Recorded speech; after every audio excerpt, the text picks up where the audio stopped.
जय श्री खाटू श्याम। स्वागत है आपका अपने ही YouTube चैनल श्याम की लीला पर। आज हम आपके लिए एक ऐसी कहानी लेकर आए हैं जो सिर्फ शब्दों का पुलिंदा नहीं बल्कि एक आत्मा की गहन यात्रा है। यह कहानी है जितेंद्र की, एक ऐसे शख्स की जिसने सफलता की ऊंचाइयां छुई और फिर लालच के अंधेरे कुएं में जा गिरा और अंत में आस्था के प्रकाश से बाहर निकला। यह सिर्फ एक व्यक्ति की दास्तान नहीं बल्कि उन लाखों लोगों की प्रेरणा है जो जीवन के सब कुछ खोकर भी एक अदृश्य शक्ति के सहारे फिर से खड़े होने का साहस जुटाते हैं। इस कहानी में आपको मिलेगा खुशियों का दौर, पतन का गहरा दर्द, निराशा की काली रातें और फिर चमत्कारिक वापसी की अविश्वसनीय जीत। हम देखेंगे कि कैसे एक गलत आदत ने सब कुछ छीन लिया और कैसे एक अविश्वास भरे दिल से निकली एक छोटी सी प्रार्थना ने उसकी पूरी दुनिया को बदल दिया। यह कहानी आपको बताएगी कि जब सब द्वार बंद हो जाते हैं तब भी बाबा श्याम का एक द्वार हमेशा खुला रहता है। यह सिर्फ किस्मत की बात नहीं, यह अटूट विश्वास की शक्ति है। आज आप जितेंद्र की ऐसी यात्रा के साक्षी बनने जा रहे हैं जो आपके रोंगटे खड़े कर देगी और आपकी आंखों में आंसू लाएगी। तो आइए बाबा का नाम लेकर सुनते हैं जितेंद्र की यह अविश्वसनीय कहानी को। जय श्री श्याम। राजस्थान के गंगानगर शहर में जो अपने हरे भरे खेतों और मीठे फलों के लिए जाना जाता है, एक मेहनती और हंसमुख नौजवान रहता था जिसका नाम जितेंद्र था। उम्र कोई 25-26 साल रही होगी और उसकी आंखों में भविष्य के सुनहरे सपने तैरते थे। जितेंद्र का अपना एक छोटा सा लेकिन बेहद सफल जूस का कारोबार था। गंगानगर के मुख्य बाजार में उसकी अपनी एक अच्छी खासी जूस की दुकान थी जिसका नाम जितेंद्र जूस सेंटर था। दुकान हमेशा ग्राहकों से भरी रहती थी। जितेंद्र अपने ताजे फलों के जूस और लाजवाब शेक के लिए पूरे शहर में मशहूर था। उसका मिलनसार स्वभाव और ग्राहकों से सीधा जुड़ाव उसकी सफलता का राज था। सुबह से शाम तक वह जूस बनाते हुए थकता नहीं था क्योंकि उसे अपने काम से प्यार था। उसकी दुकान केवल एक व्यवसाय नहीं थी बल्कि उसके छोटे से परिवार की खुशियों का केंद्र थी। उसके माता पिता, एक छोटी बहन और एक प्यारा भाई था जिसकी सारी ज़रूरतें इस एक जूस की दुकान से पूरी होती थी। शाम को जब वह दुकान बंद करके घर आते थे तो थकान के बावजूद उसके चेहरे पर संतोष होता था। पिता को उस पर गर्व था और माँ अक्सर कहती, जितेंद्र तूने तो हमारे दिन बदल दिए। जीवन पूरी तरह से पटरी पर था। हर सुबह एक नई उमंग लेकर आती थी। जितेंद्र के लिए भविष्य उज्जवल दिख रहा था और उसने अपने परिवार के लिए एक बड़ा घर बनाने और दुकान को और बड़ा करने के सपने संजो रखे थे। उसकी मेहनत और ईमानदारी पर पूरा विश्वास था घर वालों को। लेकिन कहते हैं ना, अच्छी चीज़ें ज़्यादा देर तक एक जैसी नहीं रहती, या शायद हम अपनी अच्छी खासी चीज़ों को खुद से ही बिगाड़ देते हैं। जितेंद्र के साथ भी कुछ ऐसा ही हुआ। उसकी सफलता और बढ़ते कारोबार ने कुछ ऐसे लोगों को उसकी ओर आकर्षित किया जो अच्छी नीयत के बिल्कुल नहीं थे। धीरे धीरे जितेंद्र की दोस्ती और कुछ गलत संगति के लोगों से हो गई। या वो लोग थे जो एक मेहनत से ज़्यादा कुछ कमाने के सपने देखते थे और दूसरों को भी दिखाते थे। उनकी बातें जितेंद्र को भी प्रभावित करने लगी, खासकर जब उन्होंने उसे क्रिकेट के सट्टे के बारे में बताया। शुरुआत में जितेंद्र हिचकिचाया, उसे यह सब गलत लग रहा था, लेकिन उसके नए दोस्त उसे लगातार उकसाते रहे। जितेंद्र तू तो स्मार्ट है, थोड़ा रिसर्च कर, देख कैसे लोग रातों रात अमीर बन रहे हैं। यह मेहनत से कहीं ज़्यादा तेज़ तरीका है। आखिरकार एक दिन उत्सुकता और जल्द अमीर बनने की चाहत में जितेंद्र ने एक छोटा सा दांव लगाया। किस्मत उस पर मेहरबान थी, वह जीत गया। यह पहली जीत उसके लिए एक मीठे जहर जैसी थी। उसे लगा कि उसने सफलता का एक नया आसान मंत्र खोज लिया है। धीरे धीरे छोटे दांव बड़े होते गए। जितेंद्र की जीत का सिलसिला जारी रहा। वह जो भी दांव लगाता बड़ी आसानी से जीत जाता। उसकी कमाई लाखों में पहुंच गई और वह सब इतनी तेजी से हुआ कि जितेंद्र खुद हैरान था। उसने अपने नए दोस्तों के साथ मिलकर जश्न मनाना शुरू कर दिया। उसे लगने लगा था कि वह क्रिकेट के हर समीकरण को समझ रहा है।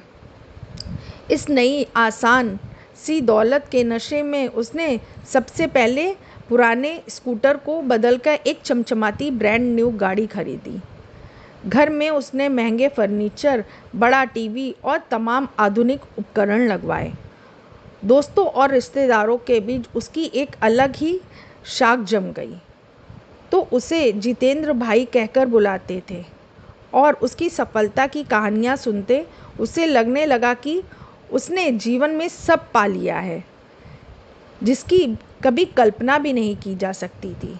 उसकी जूस की दुकान से होने वाली मेहनत की कमाई अब उसे बहुत छोटी लगने लगी थी। लेकिन जुए का खेल एक दो धारी तलवार की तरह होता है। यह पहले आपको आसमान की ऊंचाइयों पर ले जाता है, आपको मदहोश करता है और फिर ऐसे धरातल पर पटक देता है जहाँ से उठना लगभग नामुमकिन सा होने लगता है। जितेंद्र के साथ भी कुछ ऐसा ही हुआ। कुछ ही समय में उसका भाग्य पलटने लगा। तो जीत की लकीरें थीं, वह लगातार हाथ में बदल गईं। पहले उसे लगा कि यह सिर्फ कुछ बुरा दौर है। यह दौर लंबा होता गया। धीरे धीरे जो लाखों उसने कमाए थे वे अब एक एक करके जाने लगे। उसने पहले अपने बैंक खाते की बचत खत्म की, फिर अपनी नई खरीदी हुई चमचमाती गाड़ी बेच दी। घर का एक एक कीमती सामान बिक गया, यहाँ तक कि उसकी माँ और बहन के गहने तक बेचने पड़े ताकि वह अपने अगले दाम के लिए पैसा जुटा सके। कर्ज का बोझ दिन प्रतिदिन बढ़ता चला गया। उसने दोस्तों और सूदखोरों से पैसा उधार लेना शुरू कर दिया। रातों की नींद हराम हो गई। उसके चेहरे पर हंसी गायब हो गई और उसकी आंखों में चिंता की गहरी लकीरें पड़ने लगी। एक दिन जब कर्ज चुकाने का कोई रास्ता नहीं बचा तो मजबूरन उसे अपनी प्यारी सालों पुरानी जूस की दुकान भी बेचनी पड़ी, जो उसके परिवार की रोजी रोटी का एकमात्र सहारा था, जिसके साथ उसके बचपन की यादें जुड़ी थी। दुकान बिकने के बाद वह पूरी तरह से टूट गया था। उसका आत्मविश्वास बिखर गया था और वह खुद को एक हारा हुआ व्यक्ति की तरह महसूस करने लगा था। परिवार पर भी गहरा असर हुआ इसका। माता पिता की आंखों में उदासी थी और बहन भाई के सपने टूटते हुए दिख रहे थे। लेकिन सट्टे की लत उसे छोड़ नहीं रही थी। यह एक ऐसी गहरी दलदल थी जिससे वह चाहकर भी बाहर नहीं निकल पा रहा था। हर बार जब वह हारता उसे लगता बस एक और दांव, इस बार अगर जीत गया तो अपनी दुकान वापस ले लूँगा और फिर कभी इस गंदे काम में हाथ नहीं लगाऊंगा। यह सिर्फ एक भ्रम था, एक मरी हुई उम्मीद जो उसे एक गहरे दलदल में खींचती चली गई। हर दाम उसे और ज़्यादा कर्जदार बनाता गया। हर हार के साथ उसका विश्वास और पैसा दोनों ही खत्म होता चला गया। समय गुजरता गया और जितेंद्र की हालत बद से बदतर होती गई। दुकान बिकने के बाद उसने सोचा कि वह किसी तरह काम चला लेगा, लेकिन जुए ने उसे कहीं का नहीं छोड़ा। परिणाम स्वरूप वह पूरी तरह कंगाल हो गया। उसके पास अपना कोई ठिकाना नहीं बचा। जो आलीशान घर उसने अपनी कमाई से बनवाया था या कभी खरीदने का सपना था, वह तो दूर, अब वह जिस छोटे से किराए के घर में रह रहा था वह भी कर्जदारों की वजह से छोड़ना पड़ा। वह पूरी तरह से बेघर हो गया। और अपने परिवार के साथ गंगानगर के एक सामान्य छोटे से किराए के कमरे में रहने लगा, जहां गुजारा करना भी मुश्किल था।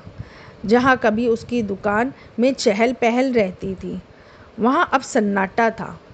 उसका सब कुछ खत्म हो चुका था। जो इज्जत मान सम्मान था वह मिट्टी में मिल गया। लोग उसे ताने मारने लगे और रिश्तेदार भी उसकी कन्नी काटने लगे। अब उसके पास सिर्फ एक पुराना लेकिन ठीक ठाक सा ठेला था, जिस पर वह किसी तरह 2 वक्त की रोटी का जुगाड़ कर रहा था। लेकिन उसके मन में अभी भी एक अलग आग सी सुलग रही थी, सट्टे की आग। वह जानता था कि यह गलत है, लेकिन उसे लगता था कि एक दिन वह बड़ी जीत हासिल कर लेगा और अपना सब कुछ वापस पा लेगा। यह उम्मीद उसे लगातार डुबो रही थी। उसके अंदर से उम्मीद की आखिरी किरण भी बुझने लगी थी। उसे लगने लगा कि अब उसकी ज़िंदगी में कुछ नहीं बचा है। रात में वह जागता रहता और अपने अतीत की गलतियों पर पछताता रहता। माँ बाप की उदास आंखें उसे कचोटती थी। ठीक उसी समय अब जितेंद्र बिल्कुल असहाय था। उसके जीवन में एक ऐसा मोड़ आया जिसकी उसने कल्पना भी नहीं की थी। उसका एक पुराना नेक दिल रिश्तेदार उससे मिलने गंगानगर आया। उसने जितेंद्र की यह बेहाल हालत देखी तो उसका दिल पसीज गया। रिश्तेदार ने जितेंद्र को देखा, जो कभी इतना होनहार था, आज एक बेबस इंसान बन गया था। रिश्तेदार ने जितेंद्र को सहारा देते हुए एक अजीब सलाह दी, जिसे सुनकर जितेंद्र पहले तो हैरान रह गया। उसने कहा, जितेंद्र, तूने अपनी तरफ से हर कोशिश कर ली, सब रास्ते आजमा लिए, अब एक बार खाटू श्याम बाबा पर अर्जी लगा। जितेंद्र को यह सब बकवास, अंधविश्वास और फालतू की बातें लगी। वह भगवान को मानता ही नहीं था, खासकर जब से उसकी जिंदगी तबाह हुई थी। उसे लगा कि जब उसकी इतनी मेहनत और चालाकी किसी काम नहीं आई, तो किसी भगवान की प्रार्थना से क्या ही होगा। लेकिन रिश्तेदार के बार बार आग्रह करने पर क्योंकि जितेंद्र के पास सबसे सच में अब और कोई रास्ता नहीं बचा, वह भारी मन से मान गया। एक दिन वह रिश्तेदार के साथ गंगानगर के पास ही खाटू श्याम बाबा के एक छोटे से मंदिर में गया। मंदिर में भीड़ नहीं थी, लेकिन एक शांत और सकारात्मक ऊर्जा महसूस हो रही थी। जितेंद्र ने अपने मन में भी अभी भी शंकाएं पाल रखी थी, लेकिन उसने अपने रिश्तेदार के कहने पर एक पीले कपड़े का टुकड़ा लिया, उस पर अपनी उम्मीद और दर्द की एक गांठ बांधी और बाबा की मूर्ति के सामने खड़ा होकर बोला। उसकी आवाज़ में दर्द था, लेकिन एक बेबस उम्मीद भी थी। उसने कहा, बाबा देखो, मैं तुम्हें नहीं मानता और मुझे अब सब फालतू लगता है। मैंने कभी तुम्हारी पूजा नहीं की और मुझे लगता है कि यह सब बेकार की बात है, लेकिन मेरे इस रिश्तेदार के कहने पर मैं आज तुम्हारे सामने आया हूँ। अगर तुम सच में किसी की सुनते हो, अगर तुम सच में हारे का सहारा हो, तो मेरी यह हालत सही कर दो। मुझे इस सट्टे के दलदल से पूरी तरह छुटकारा दिला दो। मैं इस गंदगी आदत से बाहर निकलना चाहता हूँ, लेकिन निकल नहीं पा रहा हूँ। मेरे परिवार को फिर से खुशी में भर दो। अगर तुमने मेरा सब कुछ वापस दिला दिया, मेरी ज़िंदगी फिर से पटरी पर आ गई, तो मैं ऋणग्रस्त से खाटू श्याम तक पैदल निशान यात्रा चढ़ाने आऊँगा और इस गंदे काम को हमेशा के लिए छोड़ दूँगा। मैं आज से तुम्हारा सच्चा भक्त बन जाऊँगा। उसकी आंखों में अनायास ही आंसू बहने लगे। यह प्रार्थना उसके जीवन की आखिरी उम्मीद और बेबस दिल की आवाज़ थी।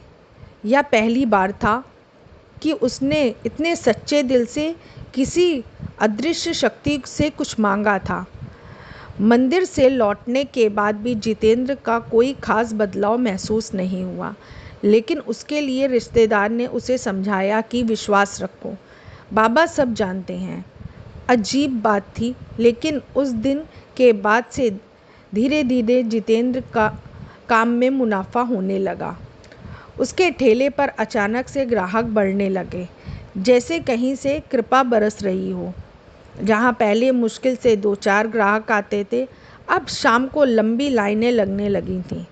जितेंद्र ने 2 गुनी मेहनत की, पूरी ईमानदारी और लगन से काम किया। उसने ग्राहकों से अच्छे से बात करना शुरू किया, साफ सफाई पर ध्यान दिया। एक दिन उसे ख्याल आया कि क्यों न वह अपने ठेले पर ताज़ा जूस और शेक बनाना भी शुरू कर दे। तो उसका पुराना और सफल काम था। अपनी पुरानी जूस मशीन को ठीक करवाया और कुछ ताज़े फल खरीदे। लोगों को उसने ताज़े जूस और शेक फिर से खूब पसंद आए।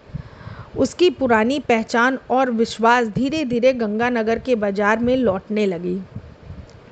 लोग उसे जितेंद्र जूस वाले के नाम से फिर से जानने लगे। अब उसके ठेले पर फास्ट फूड के साथ साथ जूस और शेक का भी काम जोरों पर था। जितेंद्र ने एक एक पैसा जोड़कर एक एक रुपया बचाया। उसने अब किसी भी तरह के जुए या शॉर्टकट से खुद को दूर रखा। उसका संकल्प मजबूत हो चुका था।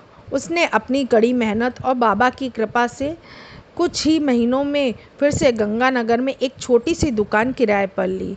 अब वह केवल ठेले पर नहीं, बल्कि एक अच्छी दुकान से जूस और शेक का भी अपना पूरा कारोबार चला रहा था।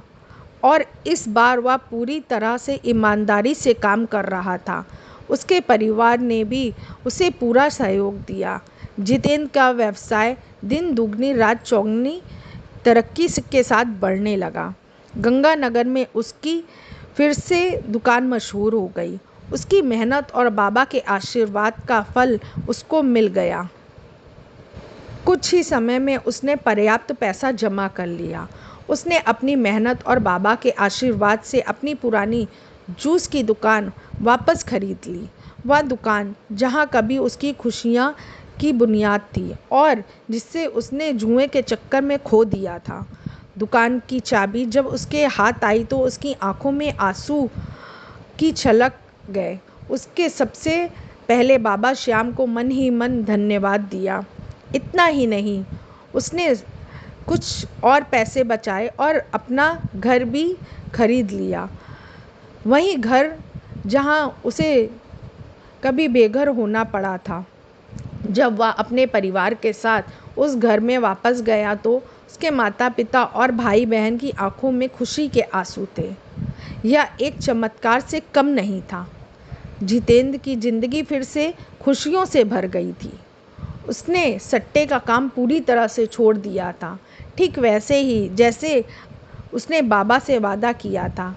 अब वह जानता था कि असली दौलत जुए या शॉर्टकट में नहीं, बल्कि मेहनत, ईमानदारी और भगवान के आशीर्वाद में है।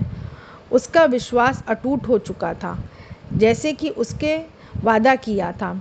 जितेंद्र ने अपनी दुकान और घर वापस मिलते ही ऋणग्रस्त से खाटू श्याम तक पैदल निशान यात्रा की। यह यात्रा उसके लिए केवल एक मन्नत पूरी करना नहीं था, बल्कि उसके पश्चाताप और अटूट विश्वास का प्रतीक थी।